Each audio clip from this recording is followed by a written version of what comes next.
வையத்தை பிடிப்பதற்கும் வெம்பகை முடிப்பதற்கும் வெடித்து வைத்த படைக்கலம் போல் மின்னும் மிளிரும். புலியின் குகையினிலே அழகில்லை, புதுமை அல்ல.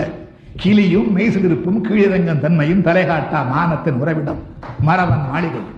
இல்லத்து வாயிலே கிண்ணத்தை சோரோடு வெள்ளத்தை சிறிது கலந்து வயிற்றுக்குள் வழியெழுப்ப பொக்கை வாகன திறந்து பிடியெண்ணம் எடுத்து போட்டால் பெருநரை கிளை ஒருத்தி.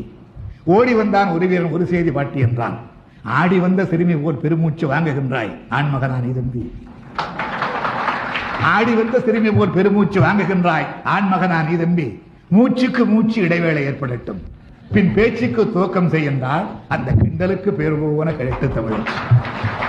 வேடிக்கை நேரம் இதுவல்ல பாட்டி, உன் வாடிக்கை கேலியை விட்டுவிடு. மடிந்தான் உன் மகன் களத்தல் என்றான்.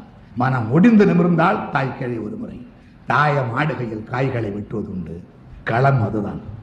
தாயம் ஆடுகையில் காய்களை வெட்டுவதுண்டு, களம் அதுதான். காயம் மார்பிலா முதுகிலா என்றான். முதுகில் என்றான். கிழவி துடித்தனள், இதயம் வெடித்தனள், வாழை எடுத்தனள். முழு ஒலித்த திக்கை நோக்கி முடுக்கினாள் வேகம். கோழைக்கு பால் கொடுத்தேன், குப்புற வீழ்ந்து கிடக்கும் மோழைக்கு பேர் போர்கிறனா. முன்பொரு நாள் பாய்ந்து வந்த ஈட்டிக்கு பதில் சொல்ல மார்பை காட்டி சாய்ந்து கிடந்தாரின் சாகாத கண்ணாளன். அவருக்கு பிறந்தானா? அடடா மானம் எங்கே? குட்டுச்சுவருக்கும் கீழாக விழுந்துபட்டான். இமய வரம்பினிலே வீரம் சிரிக்கும், இங்கு வீண நிரம்பினிலே இசை துதிக்கும். அதுவும் மானம் மானமென்றே முழக்கும். ஏடா மரத்தமிழ் குடியிலே மாசு தூவி விட்டாய், தின்று கொடுத்தாய், தூர்வாய்ந்த தோள்கள் எங்கே?